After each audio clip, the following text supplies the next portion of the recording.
절입니다. 마태복음 6장 11절입니다. 제가 봉독하겠습니다. 오늘 우리에게 일용할 양식을 주시옵고. 아멘. 우리 합시다. 주님이 오늘 말씀 본문은 딱 한 절밖에 없잖아요. 그리고 심지어 우리가 주기도문 할 때마다 짧게 이렇게 넘어가는 부분이에요. 제가 이제 C.S. 루이스 그 스크루테이프 하면서도 그렇구나 싶어서 이 주제를 이렇게 긴 시간 준비하긴 했는데, 우리가 매주 이게 올해 표이기도 해서 이렇게 되는 일이지만 정말 주님께서 우리를 먹이세요. 주님께서 우리를 먹이시고요. 또한 앞으로도 주님께서 우리를 먹이실 거예요. 이거 하는데 왜 살짝 울컥하는지 모르겠어요.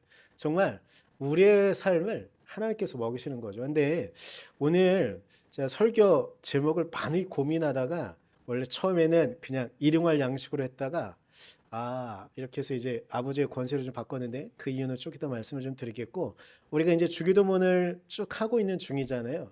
그래서 한번 복습 겸 한번 해보겠습니다. 우리 지난주에 아버지의 나라라고 제목을 좀 해서 했어요. 그때 아버지의 권세가, 아버지의 나라가 우리를 이제 이 땅에 임해서 예수님이 성전되어서 우리 땅에 오심으로 우리가 아버지의 나라를 이 땅에 살아갈 수 있는 거예요. 그런데 제가 지난주에는 사실 아버지의 나라라는 이 나라라는 부분보다는 우리가 하나님을 아버지라고 부를 수 있는 이 권세, 그걸 중점적으로 말씀을 드렸어요. 예수님께서 이 땅에 오셔서 우리가 하나님을 그냥 멀리 있는 분, 심지어는 신성 모독이 될까 봐 두려워서 말도 할 수 없던 그분을 예수님께서 아버지로 표현하고 사도 바울도 아빠라고 표현하게 하셔서 우리가 하나님을 아버지라고 부를 수 있는 거잖아요. 우리는 되게 친밀한 관계에 있는 거예요. 그래서 우리가 아버지라고 부르고 아버지께 때로는 때로 쓰기도 하고 때로는 아버지에게 혼나기도 하면서 그런 삶을 살아가는 거죠. 그런데 이제 아버지의 나라가 이 땅에 임했어요. 그리고 예수님이 본인이 성전이 되어서 이 땅에 오셔서 아버지의 나라를 이 땅에 선언하신 건데, 이때 이스라엘 백성들이 유대 땅에 예수님이 오셨을 그 당시의 상을 한번 좀 되뇌고 우리도 생각해 볼 필요가 있는데, 뭐냐면 그 당시에 예루살렘 성전이 분명히 있었어요. 예수님이 이 땅에 오셔서 활동하실 때 예루살렘 성전이 있었거든요. 원래 예루살렘 성전을 이스라엘 백성들이 고대했던 이유는, 그리고 예루살렘 성전이 늘 있기를 바라던 그들의 마음은, 그리고 하나님께서도 이 성전을 허락하신 이유는 그 성전에서 하나님을 만나고 하나님의 임재를 고대하는 장소였거든요. 그런데 그 당시에 우리 성전도 생각해야 돼요. 우리 예배당도 생각해야 되는데, 그 당시에 예루살렘 성전은 어떤 자리였냐면요, 유대 지도자들이 모이는 자리였었어요. 유대의 권력이 그곳을 상징하는, 이스라엘 그 땅 안에, 남유다의 그 땅 안에 예루살렘 성전이 있는 그곳은 이스라엘 백성들의 권력을 상징하는 장소가 되어져 버렸어요. 그것을 하나님을 만나고 하나님의 임재를 고대하는 장소가 아니라 권력을 상징하고 그 권력 다툼이 있는 그 곳으로 타락해져 버린 것이죠. 제가 이제 6번째를 주기도문하면서 한다고 했는데 4번째를 못했던 걸 오늘 할 거예요. 6번째의 4번째 말씀은 맹세하지 말라는 말씀이에요. 궁극적인 제목은 맹세하지 말라이지만, 예수님께서 이 6번째, 4번째 말씀을 처음 할 때 하시는 말씀은 뭐냐면, 너희들이 이르기는 맹세하되 그 맹세는 하나님을 두고 하는 것이기 때문에 반드시 지켜야 되는 것이라고 말했다 라고 말씀하시면서, 그러나 나는 말한다라고 말씀하시는 건데, 이 말씀에 5장이에요. 5장 30절에 예수님께서 이렇게 말씀하세요. 나는 너희에게 이르노니 도무지 맹세하지 말아라. 어떤 맹세도 하지 말아라. 원래 이스라엘 백성들이 갖고 있던 맹세의 개념은, 맹세하면 그건 꼭 지켜야 되는 거다라고 했지만 너희들은 맹세하지 말아야 된다라고 말씀하시는 거예요. 첫 번째 말씀하시는 게 뭐냐면, 원래 34절부터 쭉 이어지는 맹세에 대한 말씀들을 하시는데, 너네가 일반적으로 하늘을 두고 할 텐데, 하늘에도 하지 말라. 하늘은 하나님의 보좌다. 하나님의 보좌인데 그것을 더럽히는 맹세, 하나님의 보좌를 걸어 너희가 감히 어떻게 하나님의 보좌를 거론할 수 있느냐라고 하면서 맹세하지 말라고 말씀하세요. 35절은 땅을 두고도 맹세하지 말라고 말해요. 왜냐하면 땅은 하나님의 발등상이다. 하나님은 이 땅을 지지하고 서 계시다라는 말씀이에요. 이것도 하나님의 것인데 너희가 함부로 이 땅을 두고 맹세한다니 하지 말아라. 36절에 그러면 우리가 맹세할 수 있는 것 중에 하나가 하면 개인의 신용이겠죠. 그리고 아마 개인의 머리로 생각하는 걸 부분일 거예요. 그래서 그런데 이 부분에 대해서도 예수께서 말씀하시는데 너희 머리로도 하지 못한다. 왜냐하면 너희들의 힘으로 너희가 아무리 노력한다고 해서 지금도 대머리로 고민하시는 분들 많이 있잖아요. 그분들이 항상 하는 이야기들이 있어요. 제가 저희 지방에 친하게 지내게 된 목사님 한 분이 있는데 그분이 저보다 나이가 한 살이 어린데 머리가 없으세요. 주변 머리만 있으시거든요. 뭔지 아시죠? 소갈머리 여기 중앙, 주변 머리 요거잖아요. 소갈머리가 없어요. 근데 목사님이 장난으로 하는 말이 있어요. 근데 이분은 그냥 편하게 이렇게 하고 계신데 아니 기술이 이렇게 그러니까 인간의 기술이 과학이 이렇게 개발이 되어져도 대머리는 해결을 못한다고. 근데 와 성경은 참 위대하신 것 같아요. 2000년이 지났는데도 여전히 이 머리가 나고 머리가 빠지고 이거는 인간의 힘으로 할 수가 없어요. 야, 이 대단한 예수님의 비유는 정말 대단한 것 같아요. 하여튼간 이 너희가 머리를 자라고 혹은 이 머리를 희끗희끗하게 하고 물론 염색을 하긴 합니다만 염색을 하는 건 계속 해야 되는 거잖아요. 저희 장인어른은 항상 흑발이셔서 참 신기하긴 합니다만 저도 사실 염색을 좀 한 거죠. 그러니까 이런 부분에서 너희가 이렇게 할 수 없는데 그걸 한 게 누구냐? 하나님이신데 너희가 어떻게 너희의 머리를 두고 너희의 지혜를 두고 맹세할 수 있느냐? 이 말씀은 궁극적으로는 하나님께서 모든 것을 지휘하시고 모든 것을 운행하시니 너희의 힘으로 할 수 없는 것을 갖고 맹세하지 말라는 거예요. 그런데 우리의 힘으로 할 수 없는 게 무엇이냐면요. 우리의 일용할 양식이에요. 이 부분에 대한 이야기를 쭉 한번 해보겠습니다. 오늘 말씀은 궁극적으로는 저는 이 표현을 좋아하는데 나는 너희의 밥이다. 예수님께서 하신 말씀을 이 몇몇 세대에 걸치면서 좀 했던 말인데 젊은 세대 요즘 신학교에서 하는지 모르겠어요. 제가 학교 다닐 때 저희 조금 윗세대 그리고 제 조금 뒷세대까지는 신학교에서 꽤 많이 했던 말이었는데 성찬식 하면서도 꽤 많이 했던 말이기도 한데 요즘도 신학교에서 이 말을 쓰는지 모르겠어요. 그런데 예수님의 말씀을 나는 너희의 밥이다. 나를 먹어라. 이렇게 하는 것으로 우리가 이제 우리 한국말로 표현하면서 썼었는데 저는 이게 참 은혜스러웠거든요. 예수님께서 말씀하시는 거예요. 그분을 우리에게 주시면서 나를 너희에게 주니 너는 나를 먹어라 라는 말씀이에요. 나를 먹어라. 너희의 일용할 양식을 하나님께 구하라. 그러면 하나님께서 채워줄 것이다.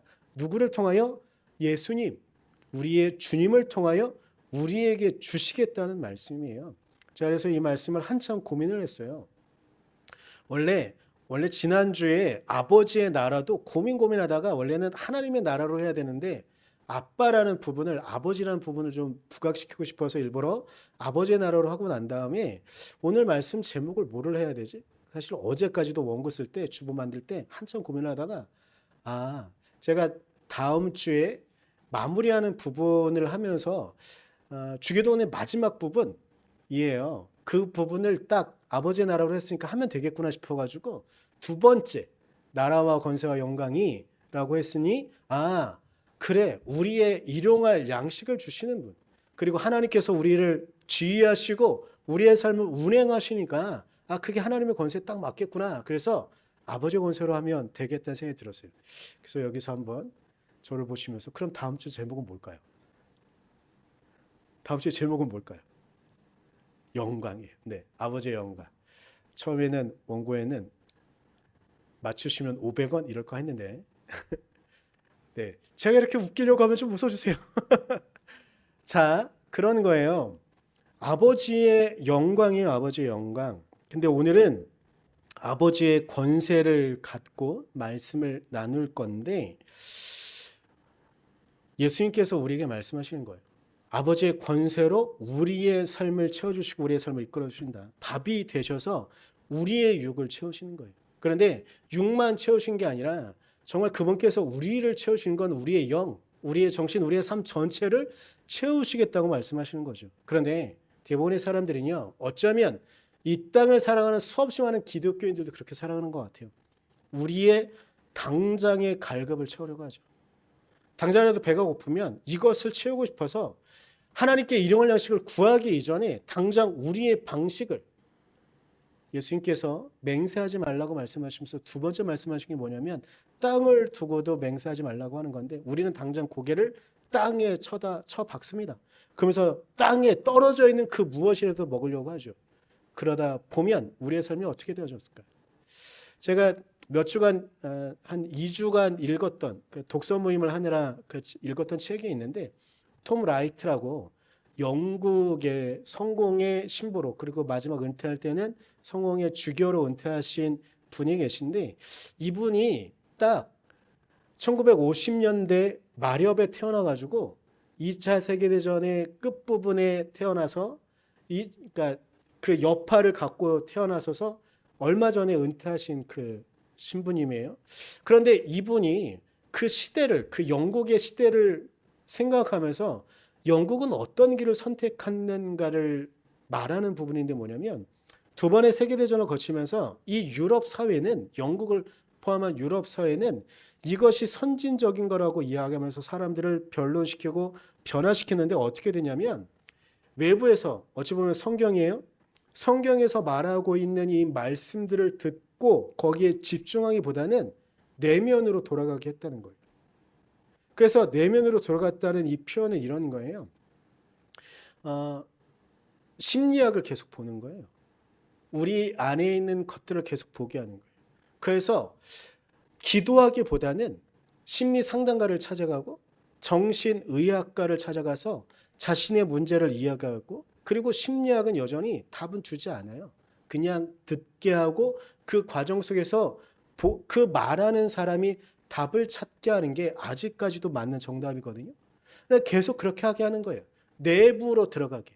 너가 원하는 게 무엇이냐? 너가 찾는 게 무엇이냐? 그것을 찾아가도록 했다는 거예요.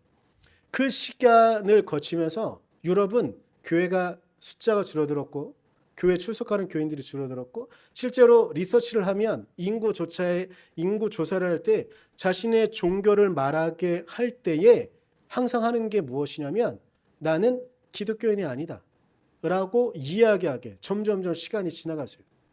그런데 유럽과 영국만 그러냐면 미국도요. 미국은 지금도 자신들의 정체성은 크게는 우리는 하나님이 세우신 나라다. 그래서 항상 늘 하는 말이 하나님 이 나라를 축복하십시오 라고 그들은 영어로 계속 표현하거든요. 지금 대선 중에 있잖아요. 양쪽 진영에서 항상 마지막 하는 말이 뭐냐면 God bless America. 그래가지고 신이여 아메리카를 축복하십시오 라고 표현하는 거예요. 이걸 그냥 쓰고 있는, 관용구처럼 쓰고 있는데 50년대부터 유럽이 그렇게 갔다고 한다면 미국은 70년대부터 아무래도 베트남 전쟁이 가장 큰 여파였던 것 같은데 히피 문화와 전쟁 반대를 하면서 미국도 동일하게 성경이 말하고 있는 하나님께서 말씀하시는 그 말씀을 듣기보다는 자꾸 속으로 들어가. 히피 문화는 전형적으로, 히피 문화라는 문화 자체는 그들은 왜 그랬을까 싶긴 한데 대마초를 기본적으로 피우고요. 그리고 음주에 빠져 있어요. 그래서 그냥 정신을 놓고 그 시간들을 보내요. 그래서 안에 무엇인가 있다고 계속 찾는 거죠. 근데 그 문화가 이 시간을 거치면서 유럽도 그렇고 미국도 그렇고 어떻게 되어지냐면 하나님의 음성을 듣는 데 집중하기보다는 그리고 전통적으로 유럽 사회, 미국 사회가 가졌던 신앙의 관습들은 던져버리고 성, 돈, 권력을 쫓는 데에 집중하기 시작해요. 신이라는 존재가 가시라는 이 존재, 대문자 하나님이 아니라 소문자 가시 되어져 버려서 이런저런 돈, 권력, 성 이것을 쫓아가는 시간을 거의 한 4, 50년 지나오게 됩니다.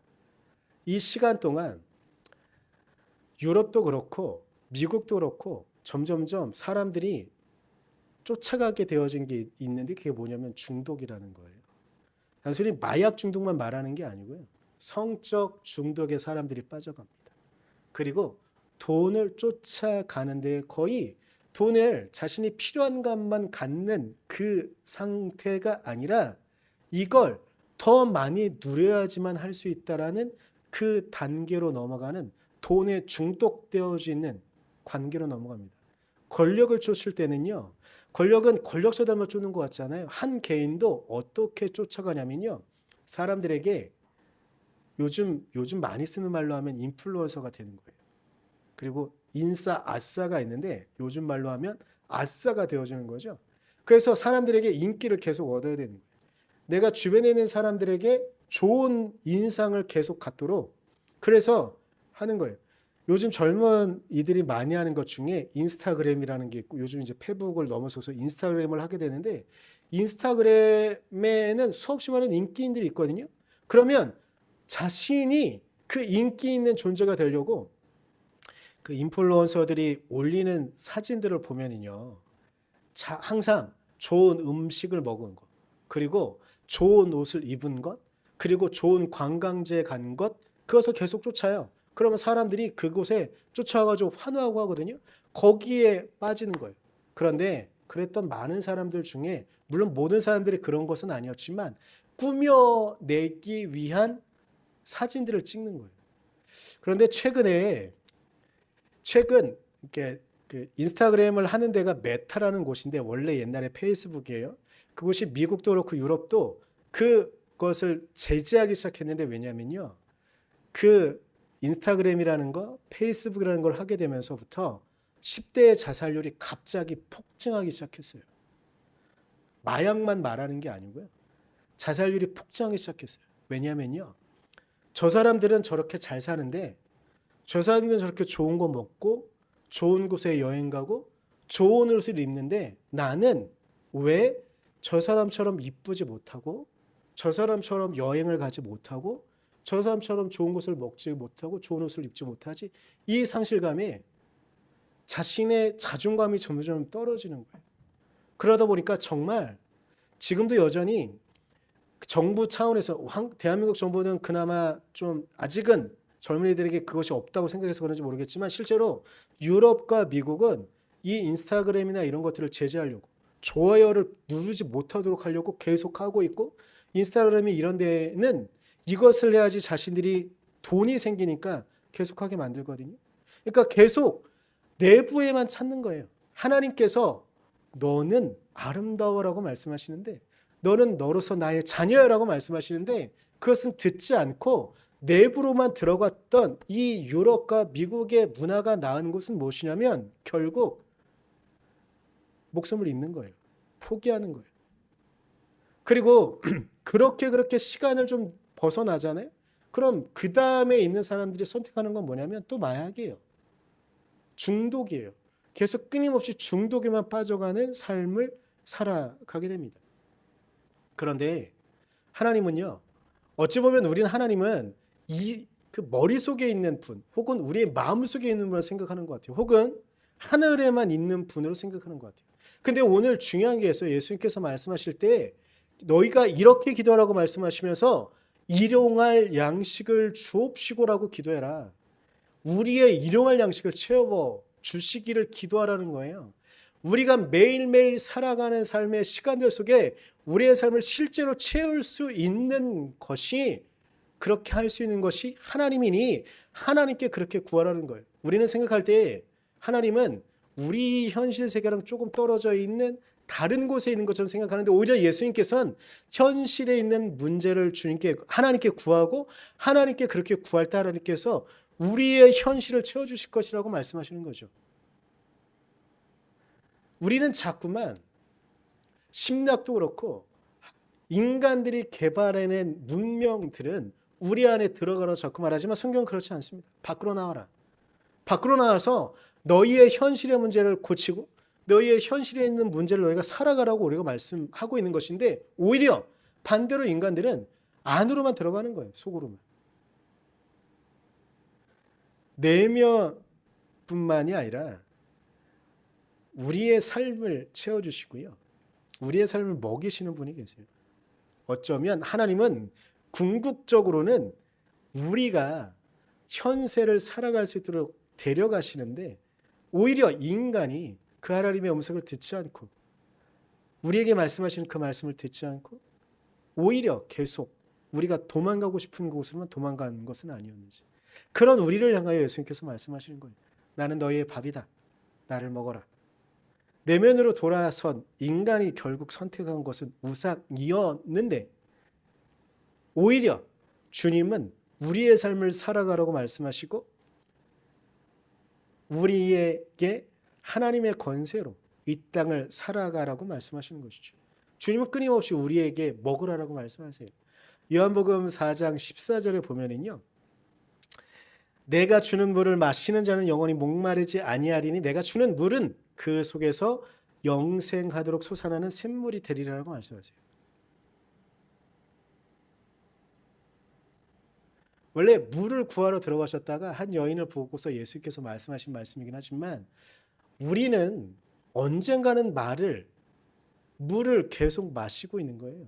그런데 예수님께서는 우리에게 영원히 목마르지 않을 물을 주시겠다고, 영생수를 우리에게 주시겠다고 말씀하시는 거죠.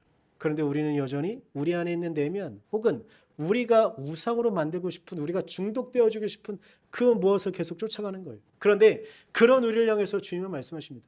너희의 일용할 양식을 하나님께 달라고 기도해라. 그렇게 기도하실 때 그렇게 기도할 때 하나님께서 우리에게 일용할 양식을 주실 것이다. 그런데 그 주님은요, 그렇게 하나님의 역할만 하나님께서 우리에게 주시는 것만으로만 끝내지 않으시고요, 실제로 그분을 우리에게 밥이 되어주도록 먹으라고 말씀하세요. 최후의 만찬 장면에 나오는 장면인데 마태복음 26장 26절에 예수님께서 떡을 제자들에게 주시면서 말씀하세요. 먹을 때 예수께서 떡을 가져다 축복하시고 떼어 제자들에게 주시면서 말씀하시는데 뭐라고 말씀하시냐 하면 먹으라.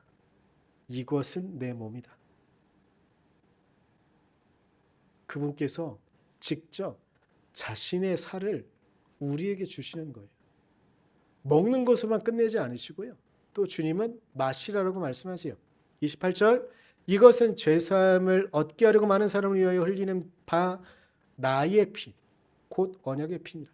그분의 피도 우리에게 주시는 거죠. 아버지의 권세는 우리를 먹이십니다. 아버지의 권세에 우리를 맡기잖아요. 그러면 우리에게 일용할 양식을 주시는 거예요. 제가 수요일날 하고서 그 다음엔 좀 하셨는데 또 안 하시네요. 다시 할게요. 아버지의 권세에 우리를 맡기면요, 일용할 양식을 아버지께서 주시는 겁니다. 아멘. 근데 또 있습니다. 아버지께 구하는 것을 넘어 당신의 삶을 우리에게 주시는 것입니다. 또 우리의 삶을 아버지께 맡기면요, 내일을 살아가게 하시는 겁니다. 이게 우리의 고백이어야 합니다. 제가 한때는 존경했었는데 지금은 조금 이상해서 그렇긴 하지만 그 성공한 여성인데 여성 CEO로 엄청 이런저런 성공의 가도를 겪다가 한 50대 후반에 신학을 갖게 된, 나중에는 국회의원까지 한 그 한 분이 있는데 이분이 자신의 삶을 돌아보면서 교회에 딱 처음, 그러니까 그냥 이제 워낙에 유명했고 이런 사업가에서는 되게 그 많은 사람들이 하다 보니까 관계를 맺는 사람들 중에 교회에 대한 이야기를 하는 사람도 있어서 그냥 편하게 갔다가 그 교회를 들어서는 순간 자신의 마음에 생긴 게 있어서 그 이후부터 교회에 다니기 시작했다는 한 분이 있었는데, 그분이 교회 발을 들어서는 순간 여러 가지 감정이 생기면서 했던 것, 저는 이게 너무 은혜스러워서 오늘 말씀과도 관련해서 말씀을 드리려고 하는데, 이분이 엄청 어려운 가정에서 태어났어요. 장녀, 동생들도 많아요. 그런데 아버지가 일찍 돌아가셨어요. 집안은 되게 훌륭해서 주변에 지인들은 많았지만 아버지가 일찍 돌아가시면 장녀 우리 다 알죠? 김진모 목사님도 장녀로 계속 계셨으니까 아시겠지만 장녀로 이 인생을 살아가는 게 결코 쉽지 않잖아요. 그런데 어떻게든지 대학까지 그냥 본인의 힘으로 대학까지 끝까지 갔어요.